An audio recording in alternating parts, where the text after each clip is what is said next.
Hello children, आज हम start करेंगे चैप्टर नंबर 1। इसका नाम है रिलेशंस एंड फंक्शंस। आपको याद होगा आपने 11th में भी कुछ इस नाम का चैप्टर पढ़ा था। थोड़ा सा याद कर लेते हैं वो क्या था। तो सेट ले लेते हैं।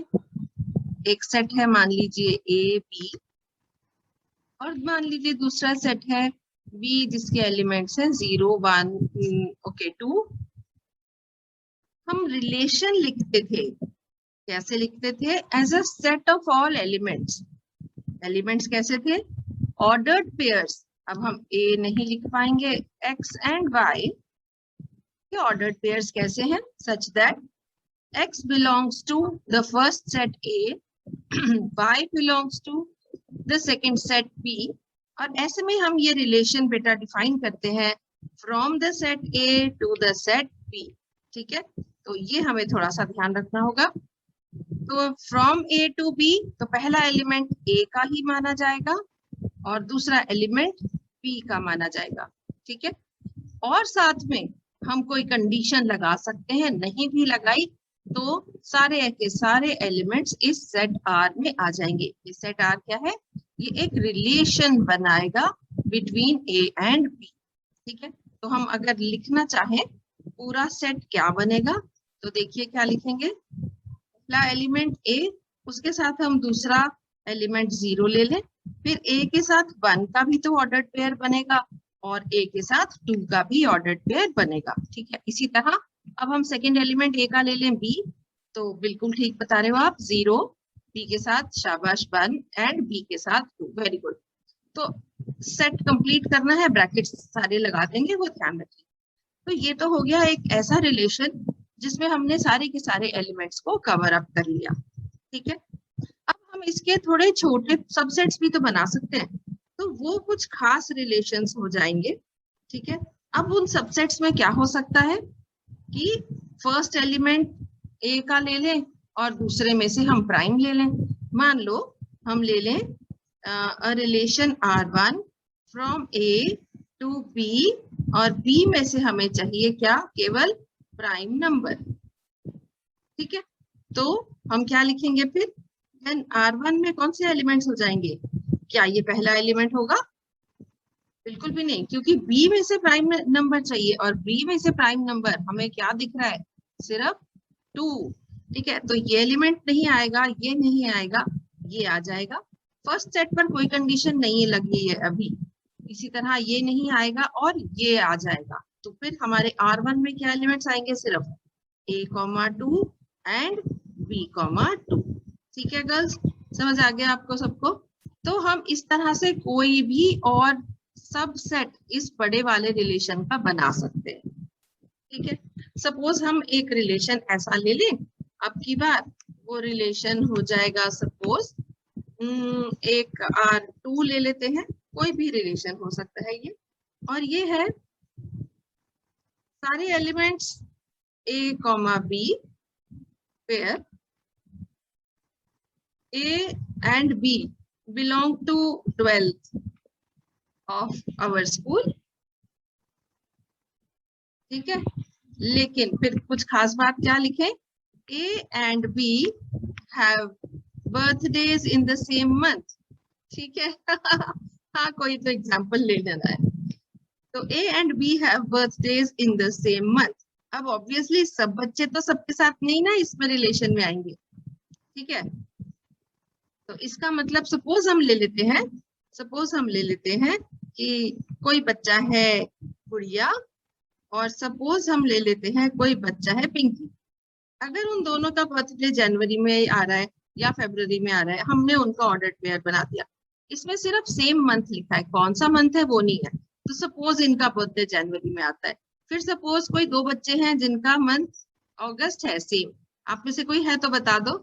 ठीक है यास्मीन, और हम क्या ले लें? कौन है? और पूजा। चलो ठीक है, ओके। तो इसी तरह से हम जितने भी बच्चे सेम मंथ में बर्थडे में आ रहे हैं, हम उनको यहाँ इस ऑर्डर्ड पेयर्स की तरह डालकर और इस सेट में लिख सकते हैं। तो ये हमारा हो जाएगा रिलेशन R2। ठीक है, इंटरेस्टिंग है ना? समझ में आ रहा है? ओके, तो ये तो जनरली था हमारा रिकैप रिलेशंस का, जो हमने बेटा 11th में पढ़ लिया था। ठीक है, अब हम क्या करेंगे, अब हम कुछ और स्पेशल टाइप के रिलेशंस भी पढ़ेंगे। ठीक है, और वो क्या क्या होंगे वो देख लेते हैं। तो सबसे पहले आ जाओ टाइप्स ऑफ रिलेशंस पर। ठीक, नोट करते जाना साथ के साथ बेटा, आपके बुक में है सब कुछ, लेकिन ध्यान से देख लो, समझ लो, और हाँ बाई चांस कुछ सेंटेंस में रह जाए तो जरूर अपने बुक को रेफर कर ले। तो टाइप्स ऑफ रिलेशंस में बेटा सबसे पहले आता है एक empty relation.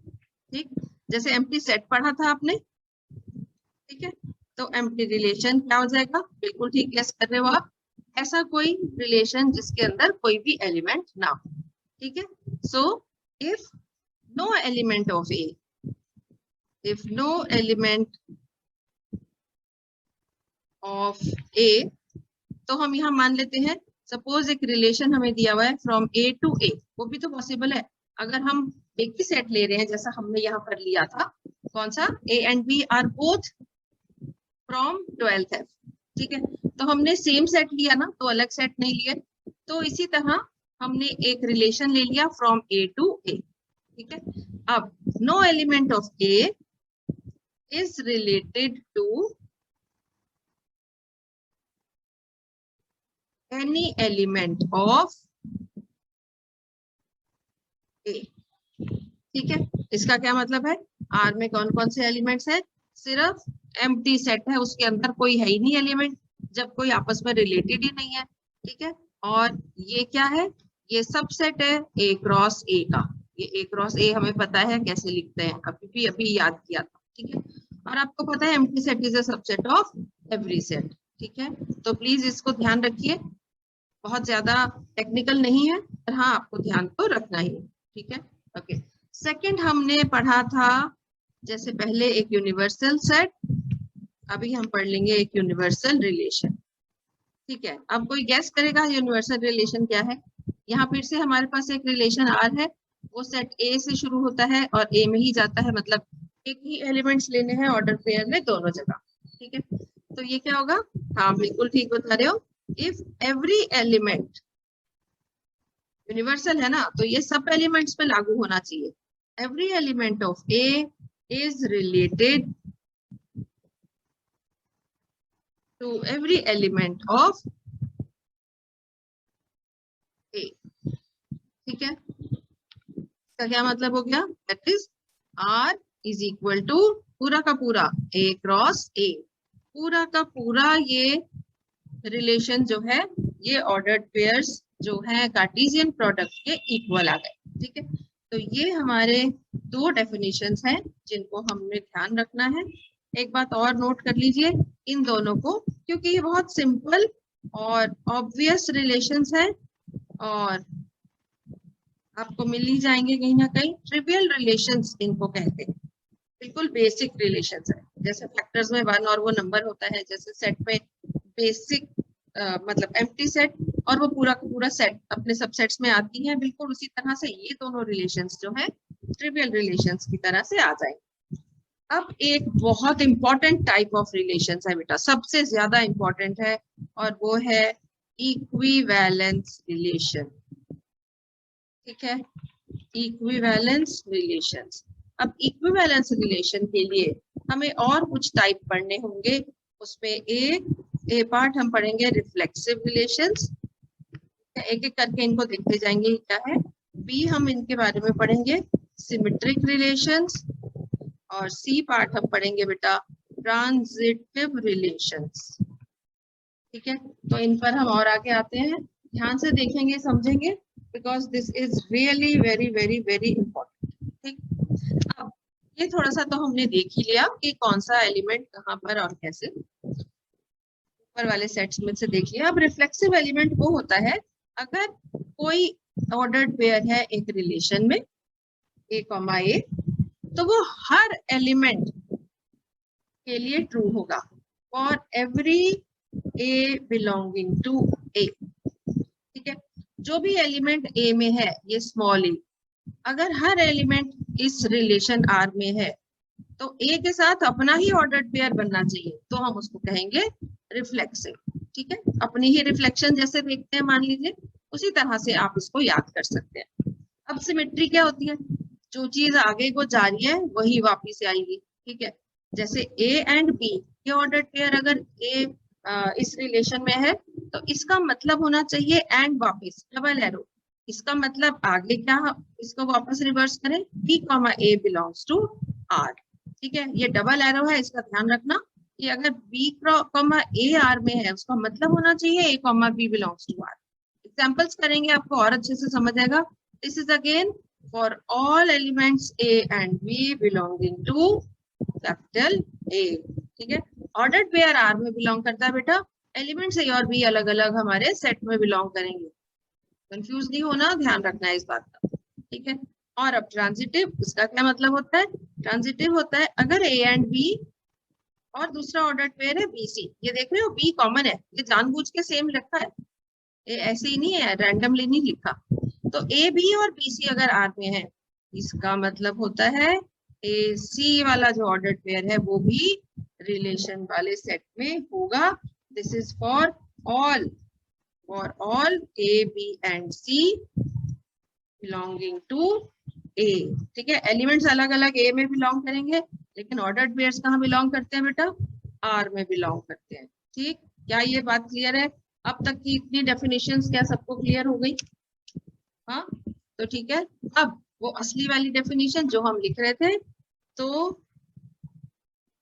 a relation is said to be equivalence, अगर बताओ, कोई बताएगा? हाँ, शाबाश। A relation is said to be equivalence relation if it is all the above. All the above कौन से? Reflexive, symmetric and transitive. Very good. Note कर लीजिए जल्दी से।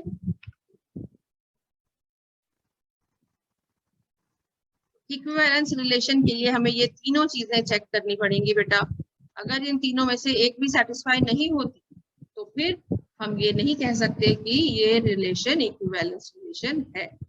तो इन तीनों कंडीशंस को हम चेक करेंगे। कौन सी तीनों? Reflexive, symmetric and transitive. अगर ये है तो ही रिलेशन को हम इक्विवेलेंस रिलेशन कहेंगे, ठीक है। जल्दी से लिखो।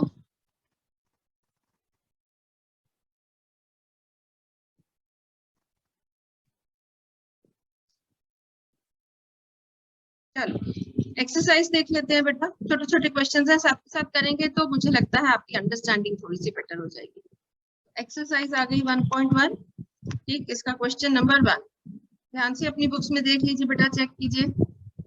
Open page number 5। Determine whether each of the following relations are reflexive, symmetric and transitive. तो आपने चेक करना है। डिटरमाइन मतलब चेक कर लेना है क्या क्या रिफ्लेक्सिव है या नहीं। ईच ऑफ द मतलब जो सारे क्वेश्चंस में दिए हुए हैं, रिफ्लेक्सिव, सिमेट्रिक एंड ट्रांजिटिव, ये है या नहीं, ये आपने चेक करना है। फर्स्ट पार्ट ले लेते हैं बेटा और देख लेते हैं इसको कैसे करना होगा हमें। फर्स्ट पार्ट है relation R in the set A, और ए के एलिमेंट्स है 1 से लेके 14 तक। रिलेशन आर, ठीक है, ए, और ए क्या है? 1, 2, ये सारे एलिमेंट्स हैं 13 एंड 14 तक, ये आपको एलिमेंट्स दिए हुए हैं। Defined as R is equal to, ठीक है, इसके R को यहां से हटा देते हैं। R is equal to xy such that 3x minus y is equal to 0. इसका क्या मतलब है? 3x minus y is equal to 0. This means y is equal to 3x. ठीक है, तो ये जो हम ऑर्डर्ड पेयर लिखेंगे, हम यहाँ पर लिखेंगे x और यहाँ पर वैल्यू लिखेंगे 3x। ये वाली बात समझ रहे हो बेटा? ठीक है, तो ऐसे वाले हमें ऑर्डर्ड पेयर्स बनाने हैं। शुरू कहाँ से करेंगे? 1 से। और वो जो लिखा हुआ था ना relation in the set A, इसका मतलब है कि relation is from A to A only, यानी कि relation is from A to A. ये तो ऑर्डर्ड पेयर बनते ही हैं जब हम कार्टेशियन प्रोडक्ट लिखते हैं। तो पहला एलिमेंट भी ए में से लेना है, दूसरा भी ए में से लेना है। तो फिर देख लेते हैं एक बार कि आर बनता क्या है हमारे पास। ठीक है, क्या बनता है R? Let us write down R. So this is पहला नंबर। अब हम इस तरह से लिखेंगे। पहला नंबर कहां से स्टार्ट करें? 1 से। तो 1 3 जा 3, ठीक है, हो गया। दूसरा नंबर बिल्कुल बारी से चलेंगे। 2 2 3 जा 6, इजी हो रहा है ना ऐसे लिखना। 3 के साथ 9, 4 के साथ 12, और अभी तो ये और बहुत सारे आगे हैं 14 तक। फिर हम क्या लिखें? 5 के साथ 5 3 जा 15। क्या हम लिख पाएंगे? क्योंकि हमें दूसरा एलिमेंट भी तो ए में चाहिए। 15 तो यहाँ है ही नहीं, इसका मतलब ये एलिमेंट नहीं आएगा, हमारा सेट कंप्लीट हो जाएगा 4, 12 पर। क्या ये बात सबको क्लियर है? मुश्किल बिल्कुल भी नहीं है, बस only you have to look at it carefully. तो उतना ध्यान रखेंगे हम जब भी हम ये एलिमेंट्स लिख रहे हैं। तो ये हो गए हमारे एलिमेंट्स। अब इसमें हम तीनों चेक कर लेते हैं कंडीशंस। ठीक है, कौन सी? पहली कंडीशन रिफ्लेक्सिव। बताइए जल्दी से, क्या ये रिफ्लेक्सिव है? क्या सेम एलिमेंट रिपीट हो रहा है? नो। सिमेट्रिक, बिल्कुल इसी तरह लिखना है बेटा, आपको कुछ नहीं और इसमें करना। सिमेट्रिक, अगर 1 3 है तो क्या 3 1 दिख रहा है इसमें? बिल्कुल नहीं है, आप साइड में लिख सकते हैं ये बात। ठीक है, तो सिमेट्रिक नो। ऑब्वियसली ट्रांजिटिव नहीं हो सकता, ये नहीं है, वो हमें दिख ही रहा है ना। सो ट्रांजिटिव नो, क्योंकि 1 3 के साथ, चलो ऐसे चेक करा देते हैं आपको। 1 3 है तो 3 के साथ हमें ये कौन सा एलिमेंट यहाँ दिख रहा है? 9। ठीक है, ये वाला रिपीट होना चाहिए ना नंबर। तो क्या हमारे पास 1 9 है? बिल्कुल भी नहीं है ही नहीं। हमें केवल इन्हीं एलिमेंट्स में से देखना है बेटा, ये वाले जो 4 है, सिर्फ इसमें से देखना है क्या ये रिफ्लेक्सिव है, सिमेट्रिक है, ट्रांजिटिव है। बिल्कुल नहीं है तो खत्म, यही तो चेक करना था कि चेक करते जाओ क्या ये रिलेशंस इसमें ट्रू है या ये इसमें ट्रू नहीं है। ठीक है, क्लियर हो गया। चलो एक एग्जांपल और लेते हैं और फिर उसके बाद वाले आप ट्राई करना। ठीक, सेकंड पार्ट देखते हैं इसमें क्या दिया हुआ है। Again relation is in the set A, मतलब relation is from A to A only. And A क्या दिया हुआ है? देखिए ध्यान से, A is the set of natural numbers, मतलब 1 2 3 सो ऑन टिल इंफिनिटी, है ना। तो this is the set of natural numbers, तो बीच वाले नंबर कोई लेने नहीं। एंड आर जो रिलेशन है उसकी डेफिनेशन क्या दी हुई है? वो दी हुई है ऑर्डर्ड पेयर बनेगा बेटा x, y such that y is equal to x plus 5। And अब कंडीशन बहुत इंटरेस्टिंग है, x is less than 4। ठीक, सो y is equal to x plus 5 but x is less than 4। ठीक है, तो फिर हम देख लेते हैं, this implies r is equal to x less than 4 पे तो हम जाएंगे ही, तो शुरू कहाँ से करना है हमें? 1 से स्टार्ट करना ही है। x की जगह 1, अब y की जगह क्या लिखना है? 1 plus 5 यानी कि 6। ये समझ आ रहा है ना सबको? फिर अगला नंबर लेना है 2, 2 plus 4 कितना? 2 plus 5 कितना कर दूं? 7। 3 के साथ 3 plus 5 जल्दी बोलो, हाँ शाबाश 8। ठीक है, अब मैं 4 लिखूं, 4 plus 5 9 लिखूं। इस कंडीशन पर ध्यान दीजिएगा, x लेस देन 4 है, इक्वल टू नहीं है, तो अगेन ये हमारे रिलेशन वाले सेट में नहीं आएगा। लेस देन 4 है, प्लीज ध्यान रखिएगा इस कंडीशन पर। ठीक है बेटा, हाँ बस यहीं पर गड़बड़ नहीं होनी चाहिए। अब फटाफट चेक कर लेते हैं फर्स्ट पार्ट, क्या ये रिफ्लेक्सिव है? कहीं से दिख रहा है आपको सेम? क्या ये सिमेट्रिक है? कहीं से दिख रहा है? बिल्कुल भी नहीं दिख रहा। और थर्ड पार्ट, क्या ये ट्रांजिटिव है? तो बहुत क्लियरली हमें दिख रहा है कि कोई भी एलिमेंट इधर से उधर रिपीट नहीं हो रहा। 1 के साथ 6 है तो 6 से कोई स्टार्ट नहीं हो रहा, 2 के साथ 7 है, 7 से कोई स्टार्ट नहीं हो रहा, 3 के साथ 8 है, कोई स्टार्ट नहीं हो रहा, तो ट्रांजिटिव तक भी नहीं जा सकते। 1 6 है तो 6 1 हो ही नहीं सकता बेटा। जब इस तरह से कोई पोलिनोमियल फंक्शन आ जाता है तो ये वापस रिवर्स नहीं जाता। सो this is very simple again. तो पहले का आंसर भी हो गया और दूसरे का आंसर भी हो गया। ठीक है, अब क्या इसके बाकी के 2-3 पार्ट्स हैं, बस उतना ही ट्राई कीजिए आज के लिए, इतना ही कर लेते हैं। ठीक है, और बेटा आपको जो मैंने गूगल फॉर्म के क्वेश्चंस दिए हैं उनको रजिस्टर में करके गूगल क्लासरूम पर सेंड कर दीजिएगा। ठीक है, तो गूगल फॉर्म के क्वेश्चंस कीजिए और गूगल क्लासरूम, हाँ GCR अच्छी नोटेशन बन गई, गूगल क्लासरूम पर सेंड कर दीजिए। ठीक बच्चे, चलो take care girls, bye bye, see you.